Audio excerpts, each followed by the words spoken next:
Olá, que bom que você está aqui acompanhando o nosso canal.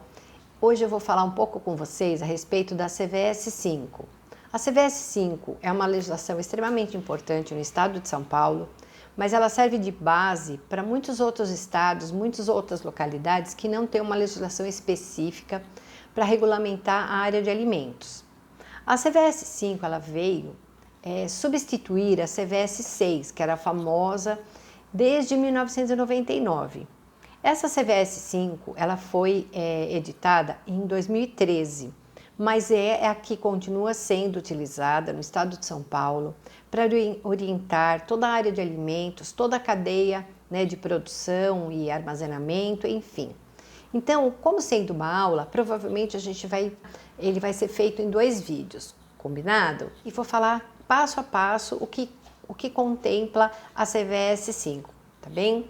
Então aqui, a CVS 5, como eu disse, ela é de 2013, de 9 de abril de 2013, para ser mais exato, né? Como eu disse, ela é da Secretaria de Saúde do Estado de São Paulo. Então aqui no Estado de São Paulo, essa é a lei máxima, é aquilo que vai regulamentar toda a cadeia de alimentos. Então, dentro de tudo aquilo que está contemplado como diz, na introdução, né, o que diz é que ela está revogando a CVS 6, como eu disse, que era de 1999, e já determinando as providências, né, a partir de então. Bem, qual é o objetivo dessa CVS 5, né? De novo, estabelecer, né, todos os padrões com relação a procedimentos operacionais padronizados, que a gente chama de POPs, para os serviços comerciais. Então, a primeira parte, né, ela vai dizer assim, a quem se aplica? Então, quando fala quem se aplica, toda a cadeia que envolve alimentos. Então, desde o transporte, armazenamento, pré-preparo, preparo, transporte. Então, muitas vezes a gente tem clientes e tem situações em que a pessoa ela tem um depósito que só armazena alimentos. Ela não produz, ela não distribui, assim, ela não consome, enfim. Mas ela só armazena esse alimento. Ela também está sujeita, cumprindo todo esse regulamento da CVS 5, tá? No item 3, né, que aqui é chamado seção 3, então é o item que fala sobre as definições. Na verdade é um glossário, né, que vai determinar então o que é o alimento, o que é um alimento preparado, o que é antisepsia, enfim, de tudo aquilo que está descrito e que, como eu disse, é um glossário, o que eu gostaria de destacar, na verdade, é a seção número 17, que fala quais são os estabelecimentos que estão contemplados nessa legislação. Então aqui diz assim, estabelecimentos comerciais de alimentos, unidades do comércio varejista, atacadista, atividades predominantemente com exposição de alimentos industrializados, produtos hortifrutigranjeiros, carnes e pescados, podendo inclusive expor alimentos preparados, embalados ou não, para venda direta ao consumidor, pessoa física ou jurídica. Então, muitas vezes a pessoa fala, mas eu estou fazendo na minha casa. Mas se ela está exercendo qualquer uma dessas atividades, ela também tem que cumprir essa legislação. Exemplos, então aí ela exemplifica hipermercados, supermercados, mercearias, padarias, açougues, comércios atacadistas de produtos alimentícios de todos os tipos, tá bom? Aí na sequência, no item 18 vem fracionamento. Então, operação pela qual o alimento é dividido e acondicionado para atender a sua distribuição, comercialização e disponibilização ao consumidor. Então, por exemplo, nós temos uma situação também de uma empresa que ela compra, vou dar um exemplo, ela compra um biscoito da marca X, na empresa dela ela só fraciona, fazer aqueles sachês menores para hospitais, enfim, para todo tipo de distribuição. Essa empresa, de novo, ela não produz nada, né?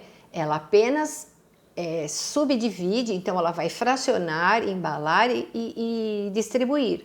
Então, também há necessidade que ela cumpra todos os procedimentos, todos os protocolos e tudo aquilo que está descrito aqui na CVS 5, tá? Então, depois, essa legislação, nesse item 3, ela vai falar o que é um manual de boas práticas, né? Que a gente tem um vídeo falando sobre isso. Então, tudo aquilo que a pessoa, o que é um procedimento padrão, ou um POP. Então, procedimento escrito de forma objetiva, que estabelece instruções sequenciais para a realização das operações rotineiras específicas na manipulação de alimentos. Então, aqui, ela nem cita a RDC 275 tal. Aqui diz, descreve exatamente o que é um POP, tá? Bom, terminando essa parte desse glossário, né, de todas essas definições, que vai até falando a respeito de veículo. Então, veículo transportador de alimento é o veículo que realiza transporte de ingredientes, matéria-prima, embalagens alimentícias e de alimentos industrializados manipulados, prontos ou não. Então, é importante a gente saber que, por exemplo, um veículo que transporta qualquer dessas categorias que estão contempladas na empresa que trabalhe para a área de alimentos, seja embalagem, tudo, o transporte desse insumo, por exemplo, é regulamentado também pela essa legislação, tá? No capítulo 2, começando, nós temos higiene e saúde dos funcionários, dos colaboradores, então a responsabilidade técnica. E aqui, gente, é importante a gente frisar que geralmente, quando se fala de saúde do trabalhador, então entra aquele POP, o POP de saúde dos colaboradores. E há uma divergência muito grande, uma dúvida muito grande com relação aos exames que esses colaboradores estão sujeitos, né? Então, o que acontece? Os exames, eles estão contemplados, né? Aqui, quando a gente fala, os funcionários do serviço de alimentação estão sujeitos aos exames do PCMSO. Então, quem vai determinar, existem os exames padrões, né, que todo médico vai pedir, então exame de urina, fezes, sangue, mas existem os exames que o próprio médico do trabalho, ele pode determinar de acordo com, por exemplo, uma doença prevalente, um surto. O médico do trabalho, ele pode exigir, ele pode indicar outros exames, combinado? Então, vamos lá. Esse controle deve ser realizado por um médico especializado, como eu disse, em medicina do trabalho.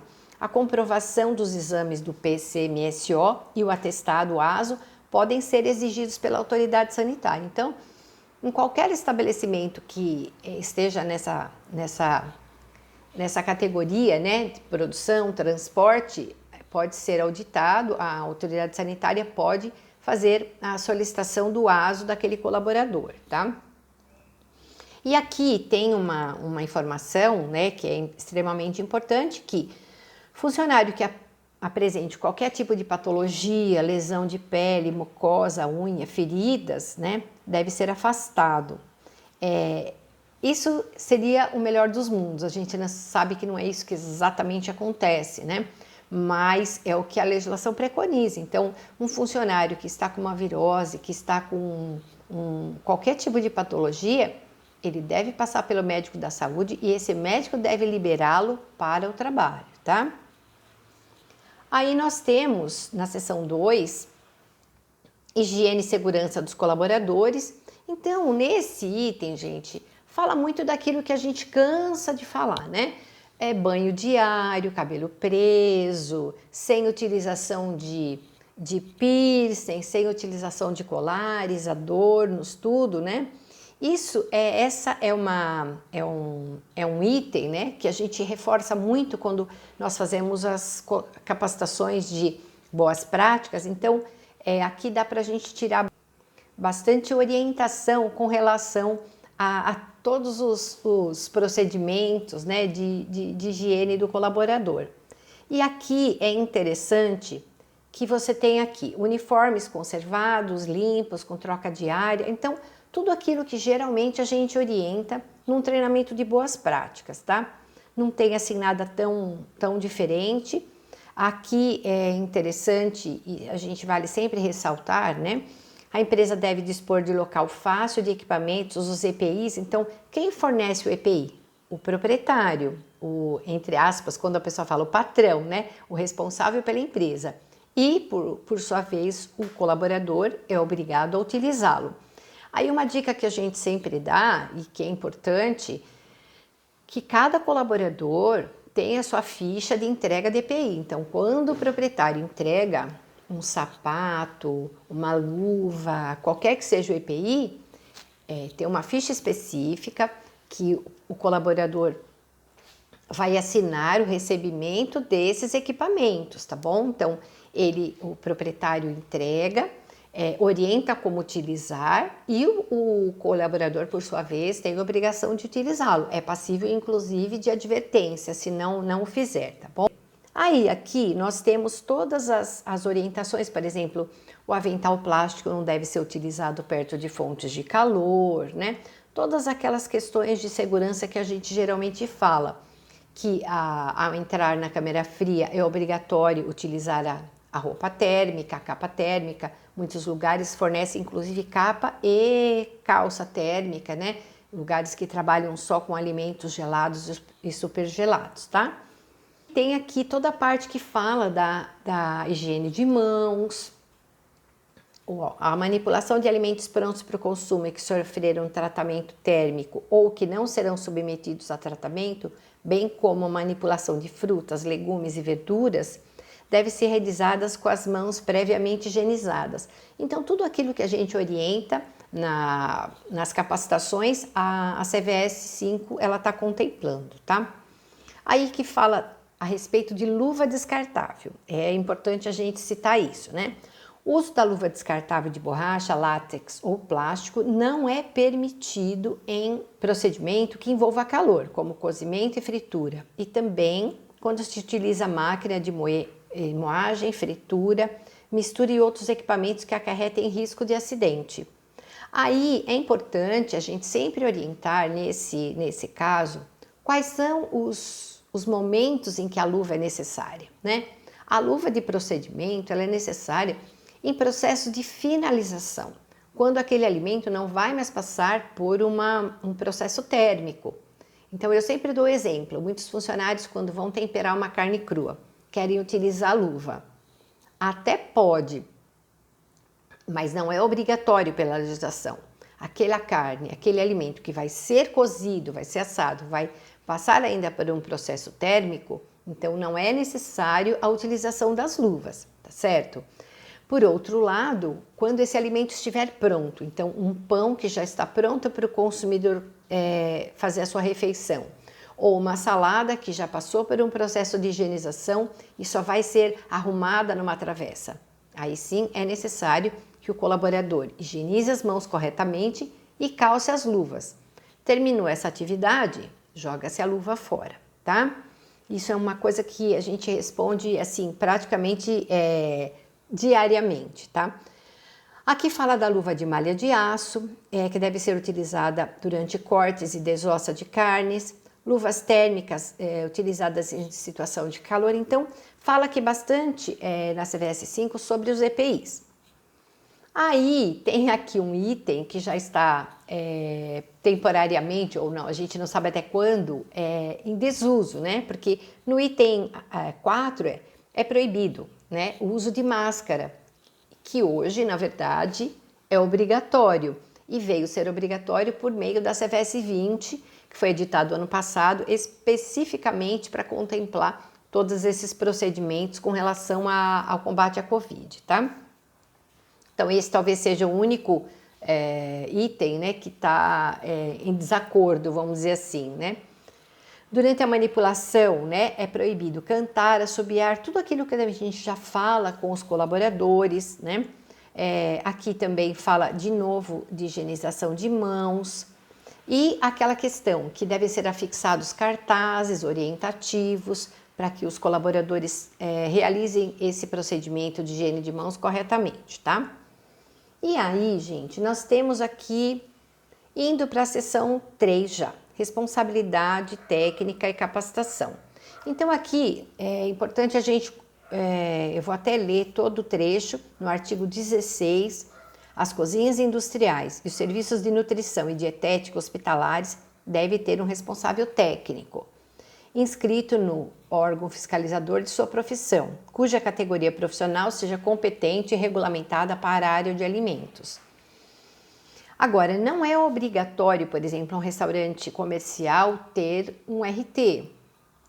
Nesse caso, o proprietário, né, desde que comprovado que ele possa fazer a capacitação dos colaboradores, ele pode ser o RT, tá?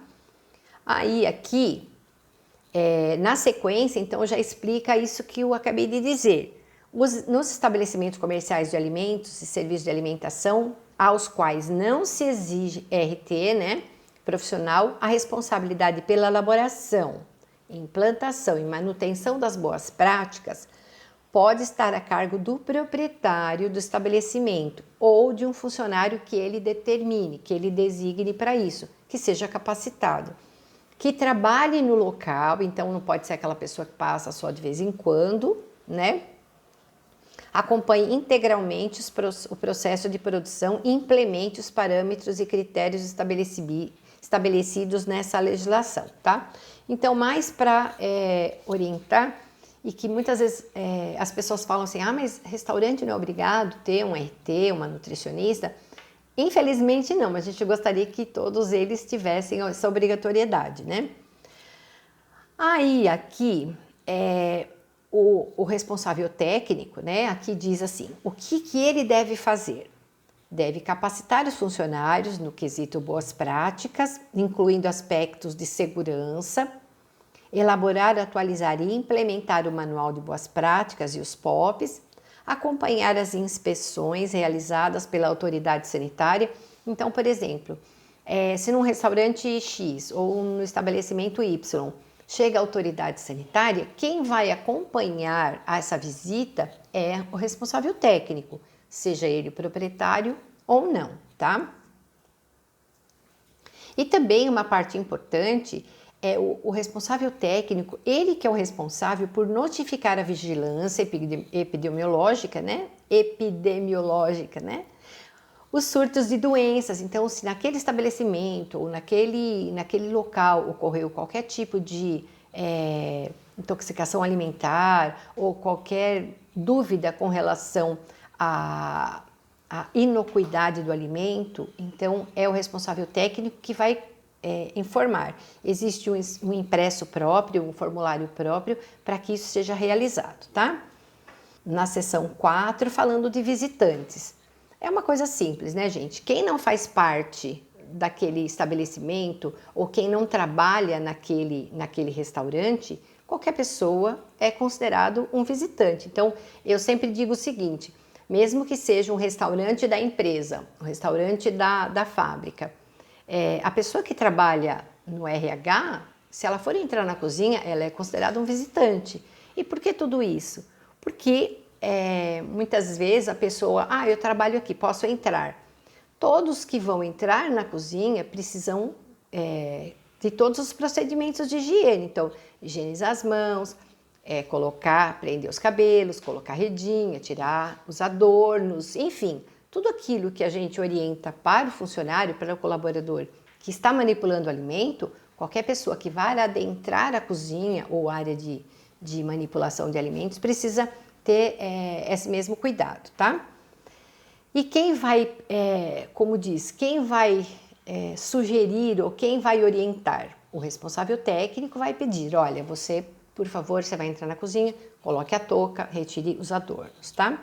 No capítulo 3, onde fala da qualidade sanitária, né, da manipulação de alimentos, então vai tratar basicamente da recepção de mercadorias, então vai falar basicamente tudo aquilo que a gente sempre orienta. Então, o entregador de matéria-prima, né? Esse entregador, ele precisa estar devidamente uniformizado, o veículo que está transportando o alimento tem que ser um veículo que seja de acordo com as normas. Aqui no estado de São Paulo a gente tem a CVS 15, que fala, que orienta, né, e regulamenta o transporte de alimentos. Se você não conhece, a gente tem um vídeo sobre a CVS 15 também, tá? Então, os entregadores de matéria-primas, ingredientes, embalagens, alimentos industrializados prontos para o consumo, assim como seus veículos de transporte devem apresentar condições de higiene. É quase que óbvio, né? Deveria ser, mas não é. Quando o veículo chega nesse local, então deve haver um local exclusivo para essa recepção de mercadorias, protegida do sol, da poeira e livre de material inservível. O que que é? Livre de tranqueira, né, gente? Muitas vezes, principalmente supermercados, é a área que recebe mercadorias, tem lá uma porção de materiais em desuso, uma porção de coisas que não serão utilizadas. Isso é uma coisa que a gente precisa trabalhar em cima e orientá-los, tá? As embalagens, ingredientes, né, prontos para o consumo, devem ser limpas, íntegras, os dizeres da rotulagem devem ser conferidos. Então, tudo aquilo que o colaborador e a gente precisa capacitá-los para estar verificando no ato do recebimento de mercadorias, tá? E aqui vem, no ato do recebimento, seja matéria-prima, ingrediente, alimentos industrializados ou prontos para o consumo, deve-se realizar avaliações quantitativas, qualitativas, e aqui entra a questão sensorial também, né? Então, se está sendo recebido, por exemplo, um hortifruti, quem está recebendo tem que ter sido capacitado para ter um senso crítico, né? Verificar se aquele hortifruti não está murcho, não está deteriorado, tá certo? Aqui, essas avaliações sensoriais, então vem lá, cor, gosto, odor, aroma, aparência, textura, consistência e sabor dos produtos de acordo com os padrões de identidade e qualidade definidos. Então, de novo, a importância de capacitar o colaborador que vai estar nessa função, tá bom? No ato do recebimento de mercadorias, ingredientes, alimentos industrializados prontos para o consumo, devem ser conferidas e registradas em planilhas próprias. Então, isso é uma coisa importante da gente saber e praticar. Então, quem vai fazer o recebimento precisa ter uma planilha para colocar lá. Chegou, por exemplo, um perecível da empresa X, tais itens. Se a temperatura desse alimento que está sendo recebido, no caso de um perecível, a temperatura está correta. Fazer avaliação, então, da prazo de validade, lote, tudo aquilo que a gente geralmente orienta, tá? Esse é o artigo 24, então, e estabelece os padrões, os parâmetros de temperatura. Então, congelados podem ser recebidos até -12, quer dizer, -12, a gente sabe que a temperatura de congelado é -18, mas no recebimento é aceito, né, aqui no estado de São Paulo, -12, quer dizer, 12 graus negativos, né? Pescados de 2 a 3 graus, conforme recomendação do estabelecimento produtor, então também precisa ser observado aquilo que o produtor e a empresa estabelece na sua embalagem, refrigerados e demais produtos. Então, isso está tudo aqui contemplado na CVS 5, tá? Os alimentos industrializados, quando embalados na ausência do consumidor, devem apresentar as informações de rotulagem. Isso é uma coisa que a gente tem conversado muito, né? Uma coisa é o pão que você compra solto na padaria. Aquele pão que foi embalado e vai estar numa gôndola, ele precisa conter as informações. Então, aqui, a CNPJ do fabricante ou produtor, identificação de lote, prazo de validade, instruções de conservação, instruções de preparo, por exemplo, se é algum um ingrediente, alguma coisa que ainda vai precisar ser finalizado em casa, então o preparo e o uso do produto, tá? O número do registro na Anvisa ou no Ministério da Agricultura ou no mapa, né, de pecuária e abastecimento, quando for o caso. Assim como devem apresentar a informação nutricional exigida pela legislação vigente, valor energético. Então, só para completar, aqui no estado de São Paulo, CVS 5, é necessário que qualquer alimento que não foi embalado na presença do consumidor, como eu dei o exemplo de um pãozinho francês na padaria, aquele produto que foi embalado e que está numa gôndola, numa geladeira, enfim, para o consumidor pegar e levar para casa, né? Aquilo precisa ter toda essa rotulagem e informação ao consumidor, tá bom? A gente vai aqui para armazenamento de produtos. Então, armazenamento é aquele momento delicado que é tão importante os procedimentos como o local que esse alimento, esse produto vai ser armazenado, né? Vem no artigo 26. As matérias-primas, as embalagens e outros produtos devem ser armazenados em local limpo, organizado, ventilado, sem receber luz solar direta, livre de entulho ou material tóxico, de acordo com as características intrínsecas do alimento e as recomendações do produtor. O que é características intrínsecas? É que se for gelado, congelado, cada um vai para o seu local para ser armazenado, mas todos eles têm que estar limpos, organizados, sem bagunça, né? Longe de material de limpeza, embalagem e descartáveis. Aí tem a questão do artigo 27 que fala de embalagem de madeira. As embalagens de madeira de uso único, proveniente diretamente do fabricante ou produtor, utilizados para condicionar peixes, salgados. Então, por exemplo, vamos lá, caixas de madeira com bacalhau. Pode ser armazenado? Pode, mas aí, ó, em equipamento de refrigeração exclusivo. Eu não posso ter essa caixa com bacalhau, peixe, enfim, dentro de uma câmara fria com outros itens, tá certo?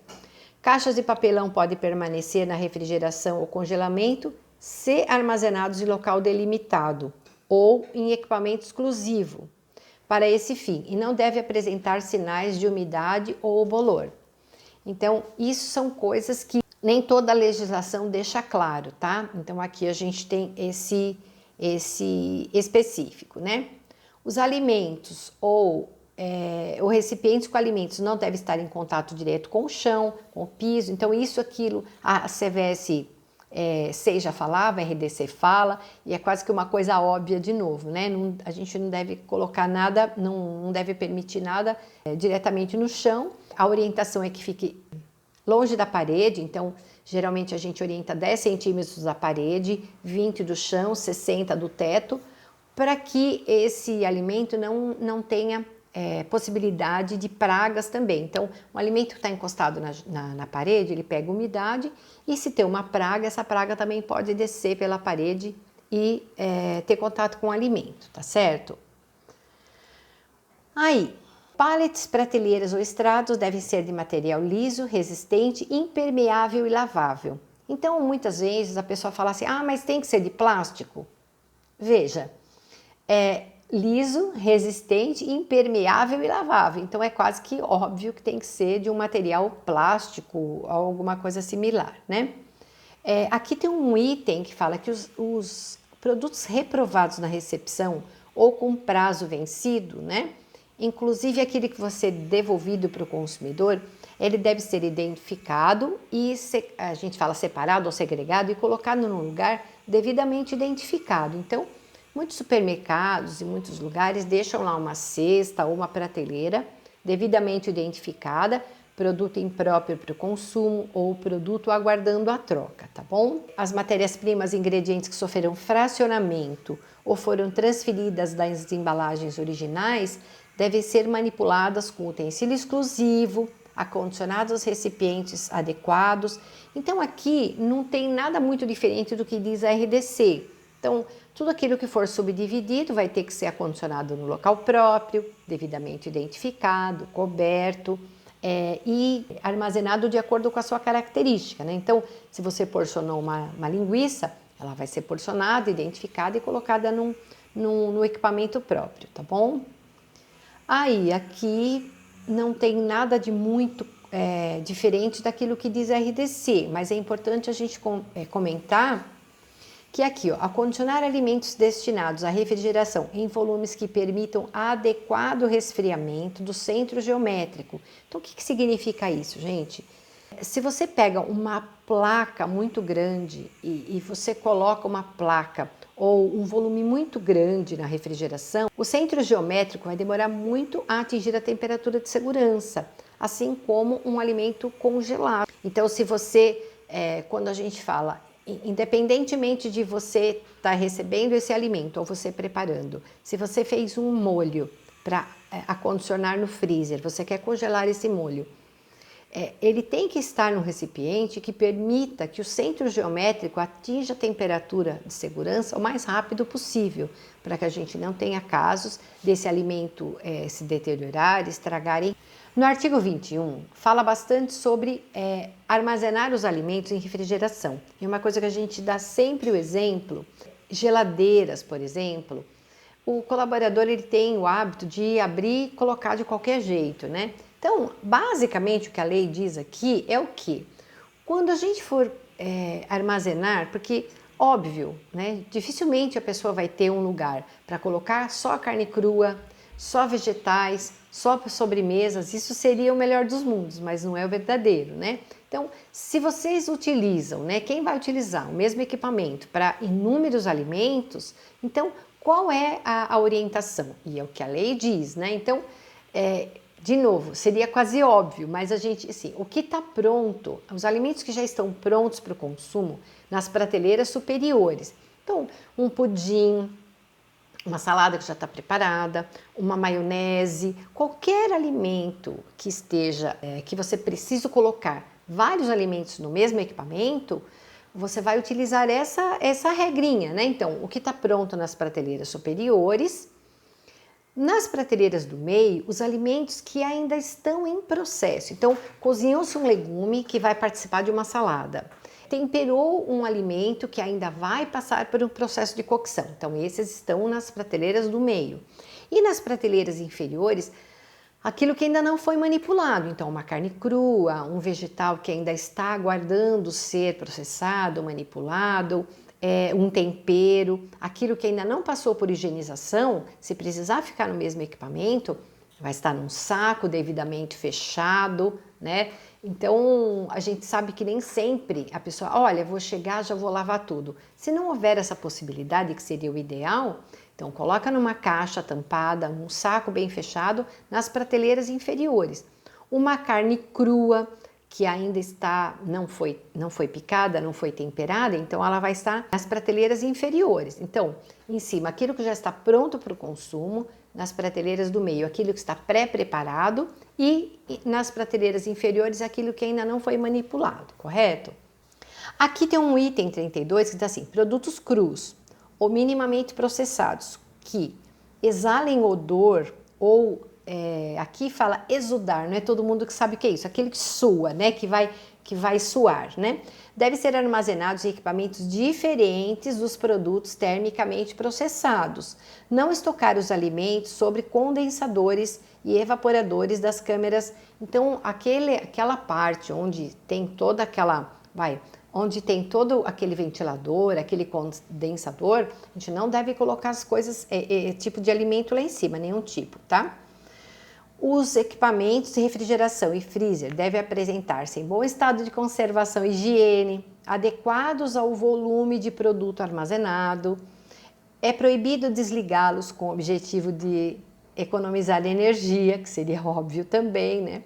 E utilizar termômetros de haste de vidro para controlar as suas temperaturas. Eu tenho um vídeo falando bastante sobre tipos de termômetro, que também é outra dúvida. Por quê? Aquele termômetro a laser, que muita gente acha muito bacana, chique e tal, o que acontece? Ele vai aferir a temperatura apenas da superfície.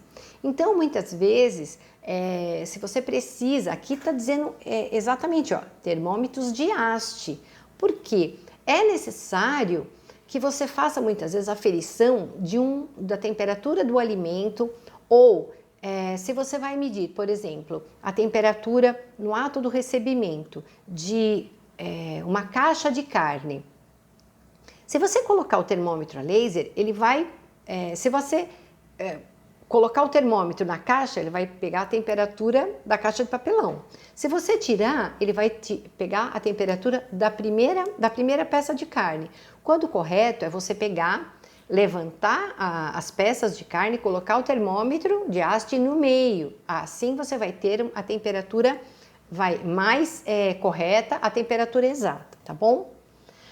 E aqui também fala bastante, e é interessante isso, o geladeira, freezer, gente, não pode estar abarrotado, tem que estar muito bem higienizado, as borrachas têm que estar com uma manutenção preventiva, por quê? Além do equipamento não trabalhar direito, você tem a questão do consumo de energia. Se a borracha desse equipamento não está funcionando adequadamente, provavelmente vai estar gastando muito mais energia para manter a temperatura, tá? Então a capacidade não pode estar assim muito estourada, né? As temperaturas de armazenamento de produtos sob congelamento e refrigeração devem obedecer às recomendações do fabricante indicada nos rótulos. Então, cada fabricante, cada tipo, cada categoria de alimento tem a sua temperatura específica, mas aqui na CVS 5 também tem as tabelas, eu não vou ficar citando tudo, mas aqui fala exatamente os alimentos congelados, então aquela questão de tempo e temperatura, né? Então, se está abaixo de 18, então o prazo de validade 90 dias e depende muito exatamente de cada produto e do que cada fabricante determina, tá bom?